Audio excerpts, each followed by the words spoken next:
Mesdames et messieurs, bienvenue sur le plateau de La Pensée et les Hommes pour une émission aujourd'hui qui va nous réunir autour de la notion de laïcité.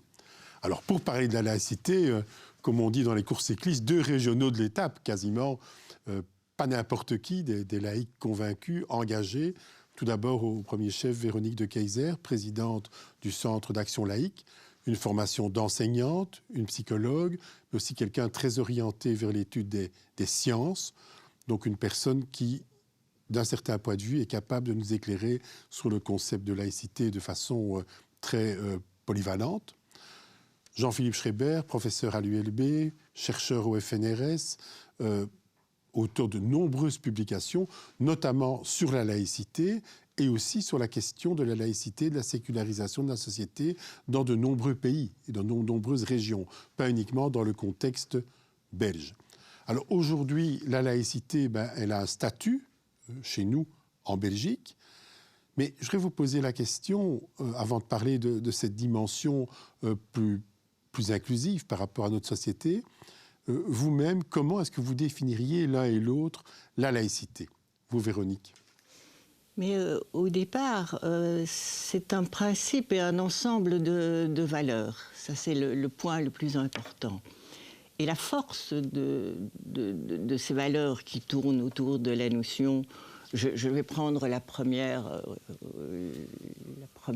étape de la Déclaration des droits de l'homme universelle de 1948 et qui dit « tous les hommes sont nés libres et égaux en dignité et en droit ». Rien que poser cette question de l'égalité essentielle de chacun, simplement parce que c'est un homme ou une femme, bien entendu, mais ça c'est déjà très fort, parce que ce qui nous lie, c'est notre qualité d'homme et notre égalité en dignité et en droit. Alors, ces droits, ils reposent sur quoi? Ils reposent sur des valeurs de liberté, d'égalité, de solidarité.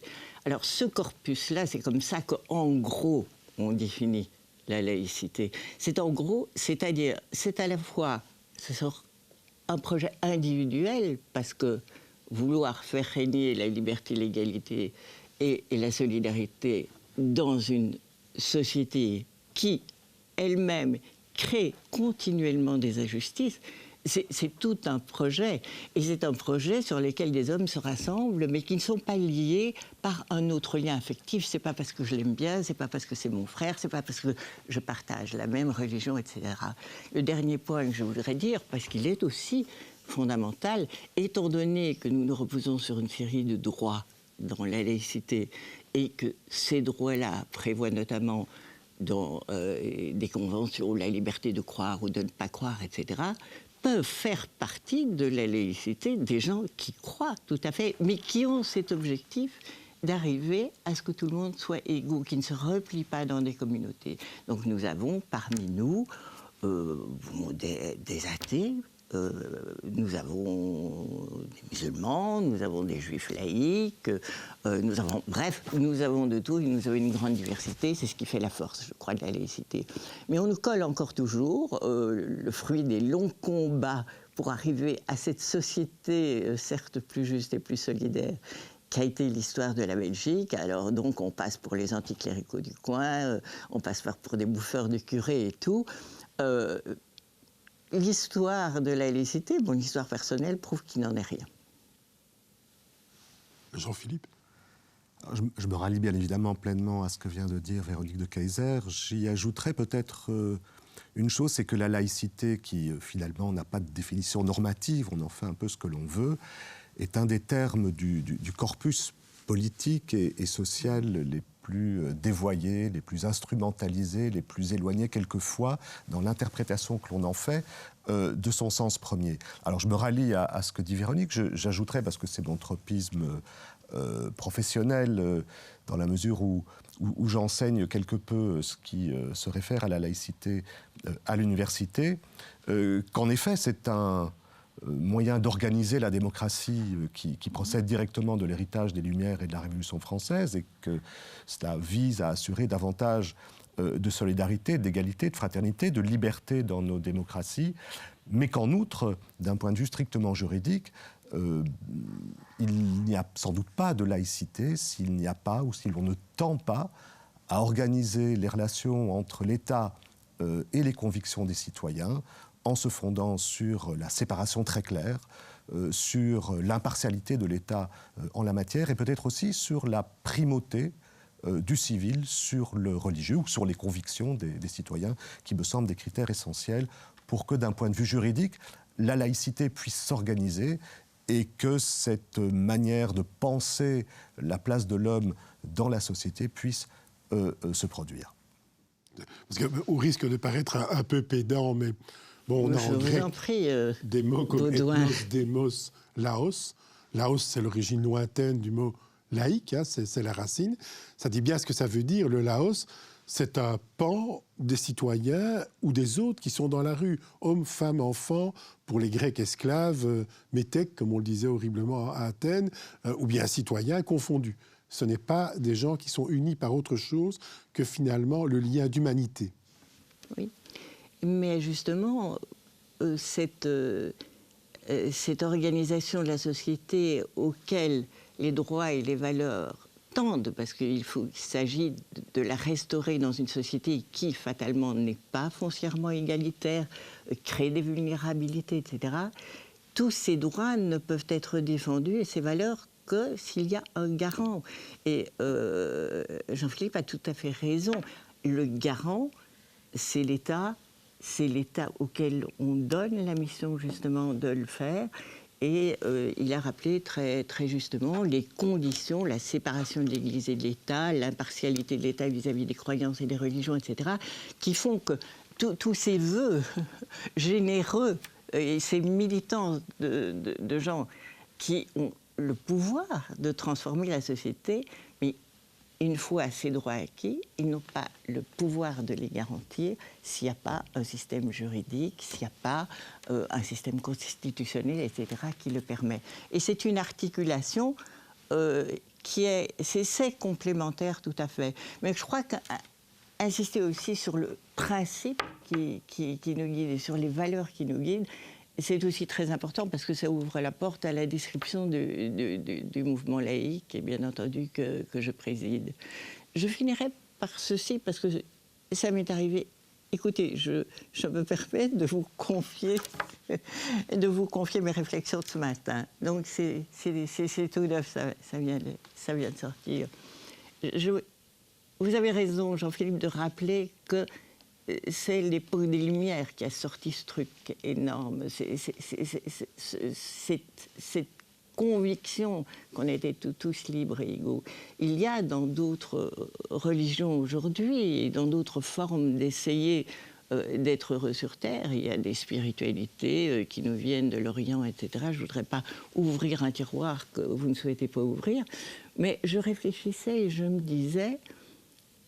Ces spiritualités, elles sont très centrées sur l'homme en lui-même et sur son moyen de s'accommoder au monde extérieur. Et les sociétés dont elles nous viennent sont souvent des sociétés extrêmement inégalitaires. Et ces spiritualités ne nous enseignent pas nécessairement à nous débarrasser de ces inégalités. On peut faire le bien-être, on peut se centrer sur toi, on peut être dans l'instant présent, mais on n'a pas mission d'essayer de faire que le monde ressemble aux valeurs que nous défendons. Et c'est là peut-être qu'est la singularité de la laïcité par rapport à d'autres mouvements qu'on voit apparaître. On disait, mais vous voulez être heureux, mais coupez votre téléphone, centrez-vous sur vous, respirez bien, faites du yoga, c'est parfait pour moi. C'est parfait, j'en fais volontiers. Mais ça ne me fait pas oublier que de l'autre côté, il y a une société criante d'injustice et porteuse de menaces aujourd'hui. Avec voilà, quelque chose qui va tout à fait dans c'est ma réflexion sens. de ce matin. Je crois qu'elle est tout à fait juste parce que c'est quelque chose qui va tout à fait dans votre sens et qui a été, je crois, commence à être un peu étudié d'un point de vue historique. Alors là, Jean-Philippe pourra me reprendre sans doute parce qu'il est expert en matière d'histoire, mais on observe que les sociétés où des mystiques ont été au pouvoir, ça a entraîné généralement, bon, rien n'est jamais absolu, mais les pires des régimes possibles pour les droits humains. C'est très curieux parce que souvent on a l'impression que le spirituel au sens large ouvrirait plutôt, et leur discours généralement est un discours qui irait dans ce sens. Mais une fois qu'ils arrivent au pouvoir sur le plan politique, c'est généralement absolument dramatique. Bien, mais Je ne dirais pas qu'il faut éviter les mystiques, ça a tout son Certainement charme, pas. mais politiquement, peut-être que je préférerais quelque chose qui soit plus centré sur des principes En tout cas, ce n'est généraux. pas un principe pour gérer la société. Alors, puisqu'on est sur la question de la laïcité, et ce qui nous intéresse, c'est évidemment aussi la laïcité demain. Qu'est-ce qu'elle va devenir au sein de notre société? Jean-Philippe Schreiber écrit toute une série de nouvelles, presque, régulièrement, qu'il publie, qui me semble toujours très intéressante, très pertinente, très croisée par rapport aux enjeux sociaux, politiques, avec un grand P, bien sûr, philosophiques, etc. Il aborde parfois la question de la laïcité, avec une certaine perplexité aussi, comme nous l'avons tous d'ailleurs, par rapport à ce qu'elle pourrait devenir demain. Comment est-ce que l'un et l'autre, vous voyez cette laïcité demain, Jean-Philippe?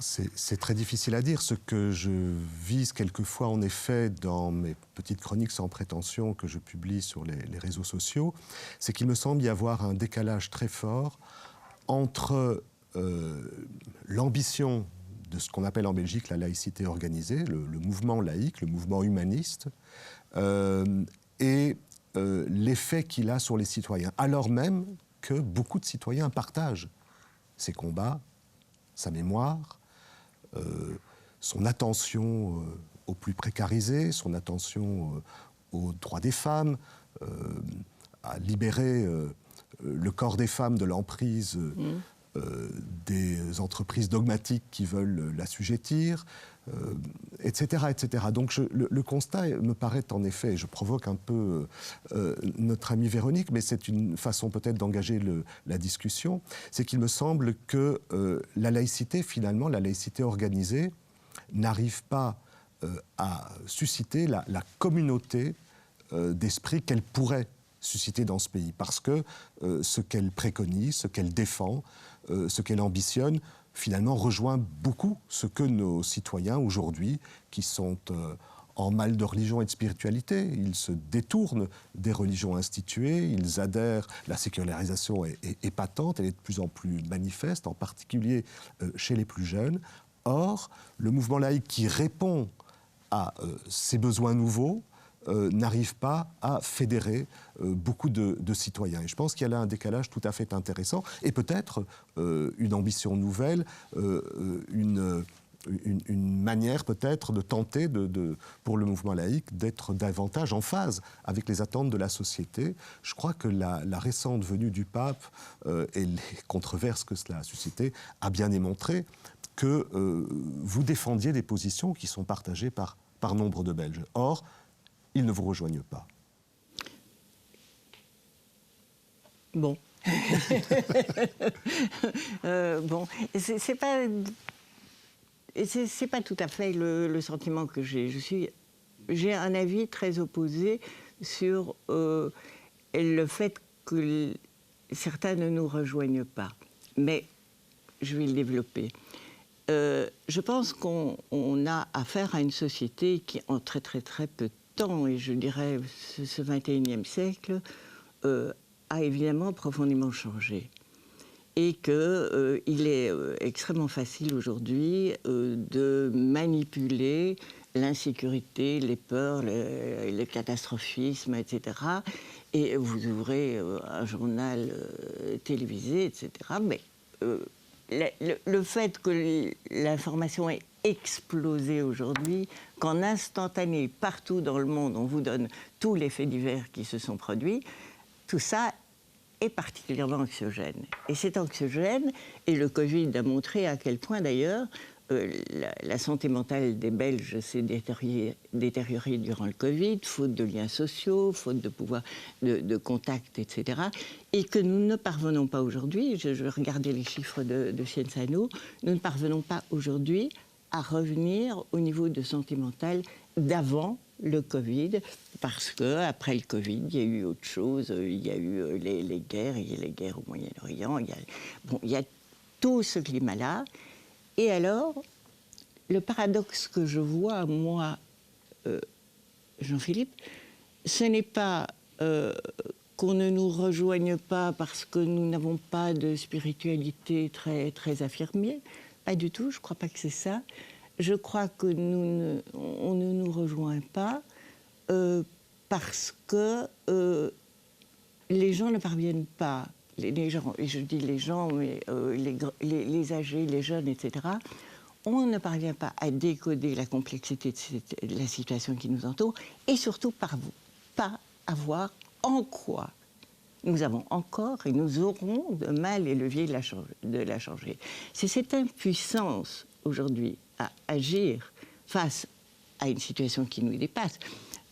On a tout vu ces temps-ci, je ne voudrais pas nommer de nouveau toutes les guerres dans le monde. Le cortège des barbaries. Aujourd'hui, l'écroulement de la confiance dans le droit international capable de les arrêter, etc., etc. Il y a mille problèmes qui se posent. Et au lieu d'aller vers ceux qui diraient « mais vous pouvez changer quelque chose, même le plus petit bout, encore à la maternelle jusqu'au senior qui est chez lui », il y a moyen de changer ce monde. Et il n'y a que vous, d'ailleurs, qui pouvez le changer. Mais vous avez en main des technologies extraordinaires. Vous avez une intelligence artificielle qui peut être épouvantable, pire que la bombe atomique de mes années 60, mais qui peut aussi nous aider à faire des choses incroyables. Et je pense à un article que vient d'écrire Bersini et qui sera inclus dans le livre que nous sommes en train d'écrire sur la laïcité au XXIe siècle, pour reprendre un peu la suite des livres de Asquin auxquels Grelet avait participé, mais là, c'est une longue histoire des écrits sur la laïcité. Je crois que le questionnement, c'est ces gens désorientés et qui se disent politique tous pourris, qui n'ont plus confiance en rien, qui n'ont plus confiance dans ce qu'ils appellent le système. Alors le système, c'est tout, c'est les partis politiques, c'est la laïcité, c'est tout. Eh bien, ces gens-là se tournent vers des gens d'extrême droite, des populistes, qui vont leur raconter évidemment n'importe quoi, pour lesquels vérité et mensonge n'ont plus aucune. C'est ça qui est préoccupant. C'est pas qu'on ne rejoint pas les rangs de la laïcité. Moi, écoutez, il y en a assez qui les rejoignent, et il y a tous ceux qui sont les détracteurs, etc. C'est assez vivant, d'ailleurs, de ce côté-là. Mais je suis préoccupée par voir les résultats des élections européennes, les résultats de la création de la Commission européenne qui brise le cordon sanitaire et qui laisse passer l'extrême droite. Tout ce sur quoi tous les garde-fous que l'Union européenne, la Belgique, etc., avaient mis pour que l'égarement possible d'un vote, puisque, comme on disait dans le temps, les masses ont voté pour Hitler et Mussolini, ça peut se reproduire.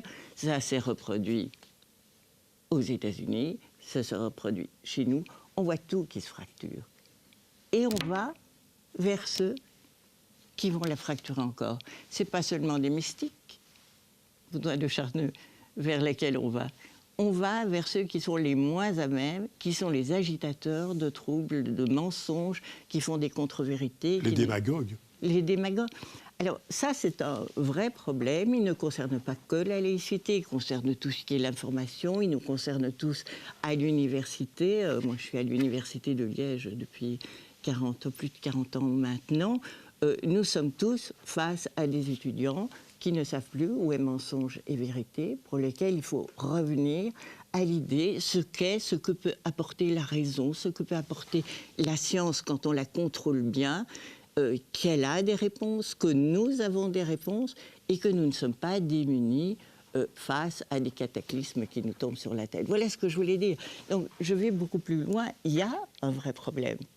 Il y a un vrai problème de croyance en la raison, il y a un vrai problème de croyance en la possibilité de modifier le cours du monde, et il y a un repli vers une extrême droite qui est évidemment assez terrifiante si on lui laisse continuer sa progression. Je crois que ce que Jean-Philippe Schreiber visait, il va en parler sans doute maintenant, mais c'est que, oui, non, le mouvement laïque, certes, bien sûr, il fait ce qu'il peut dans ce paysage qui est comme il est, mais c'est qu'aujourd'hui, quand on s'adresse à certaines personnes, quand on dit « je suis laïque », on m'a déjà répondu « vous êtes donc intolérant ». Vous êtes contre les religions, vous êtes un homme, vous avez votre religion et vous ne voulez pas la partager avec les autres. Donc il y a une sorte d'inversion des valeurs qui fait que celui qui défend l'idée de tolérance, de liberté de conscience, est qualifié d'intolérant, alors que celui qui ne vise que sa propre chapelle aurait l'ouverture d'esprit.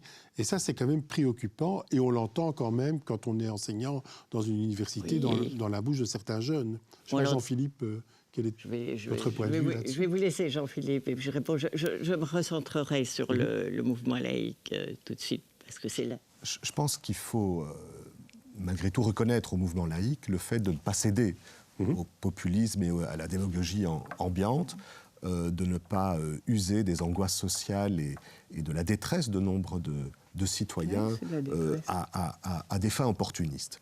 Ça, c'est un évident mérite du mouvement laïque, de continuer contre vents et marées à faire valoir le libre examen et les savoirs critiques contre la déraison ambiante et, comme vous le disiez, cette espèce de soupe entre la vérité et le mensonge. Malgré tout, je pense que nous sommes dans une société qui, à la fois sur le plan de son état mental et de sa situation politique, où l'Europe vire à l'extrême droite et au populisme, il y a là une place à occuper pour incarner à la fois une résistance politique, philosophique et idéologique, et apporter aux citoyens des réponses quant à ce que sont des solidarités non pas exclusives, mais des solidarités qui s'avéreraient pleinement égalitaires, pleinement empathiques et qui iraient à l'encontre des égoïsmes ambiants. Je crois qu'il y a là un terrain à occuper et peut-être la laïcité organisée ou le mouvement laïque n'occupe-t-il pas suffisamment ce terrain, aux côtés d'autres forces progressistes dans ce pays. On a l'impression que nous sommes quelque peu tétanisés face aux enjeux, face à la complexité du monde, face à un continent qui va à la dérive, ou même un monde qui va à la dérive. Et c'est vrai qu'il faut avoir du courage pour résister à cette tendance extrêmement négative. Mais je crois là, en même temps, qu'il y a un terrain à occuper. Et peut-être, je me permets d'être quelque peu présomptueux et peut-être un peu provocateur, mais c'est vrai que j'attendrai du mouvement laïque qu'il soit davantage sur le terrain, dans les universités, notamment, puisque vous en parliez, dans les universités, pour accompagner les étudiants face à cette situation très difficile où ils sont noyés, à travers notamment l'usage des réseaux sociaux, ils sont noyés dans un contexte où le savoir critique est assimilé. Ils confondent le compliqué et le complexe. Où les simplismes l'emportent et où la complexité est un défi incommensurable aussi. Donc je crois qu'il y a là quelque chose à faire et peut-être faudrait-il sortir de quelques combats d'arrière-garde pour occuper ce terrain-là et se battre sur ce front-là. Et il provoque. Non. Mais je suis entièrement d'accord avec vous, Jean-Philippe. Si ce n'est que nous avons commencé ce combat. Alors, les combats, regardez les combats pour l'IVG, regardez les combats pour n'importe quoi, ça prend des années et des années. Donc, c'est pas un combat où je fais ça et demain. Bon. Je vais reprendre le problème de départ. Nous avons, dès le début du Covid, voulu lancer une idée où je me suis fait un peu écharper en disant mais qu'est-ce que ça a à voir avec la laïcité, sur le fait de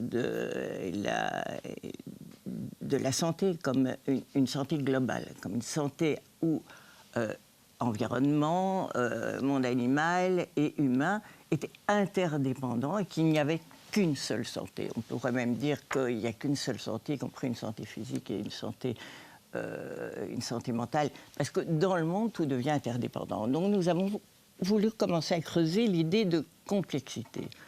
Alors c'est plutôt dans les rangs du mouvement que cette idée de s'intéresser à une santé globale et à l'environnement, ça ne faisait pas partie de l'ADN du CAL du tout, puisqu'on misait sur l'enseignement et tout. On a tenu bon, mais on a commencé à travailler beaucoup sur des notions qui n'étaient pas tellement évidentes, c'est-à-dire en se disant on ne doit pas parler qu'à ceux qui sont les diplômés, qui nous suivent, etc. On va s'intéresser à la précarisation croissante de la société, à ceux qui sont les invisibles, à ceux qui sont les sans-voix, et essayer d'avoir des leviers pour justement travailler sur plus de justice sociale là-dedans. Et on a beaucoup fait ça. Et puis, on s'est mis à faire travailler nos régionales, puisqu'on a 7 régionales, ensemble. Et elles ont commencé à réfléchir avec les militants et avec d'autres, sur des thématiques qui étaient des thématiques qui appartenaient à ces militants, y compris à ces jeunes, mais pas nécessairement aux bagages sur lesquels on travaillait depuis des années. Alors on a fait cette grande convention de 2022, dont moi je me souviens avec beaucoup d'émotion, parce qu'on ne savait pas au départ, avant cette convention qui avait eu lieu à Wavre, si on allait avoir du public ou pas. On ne savait pas, il n'y avait pas. C'était la surprise du chef.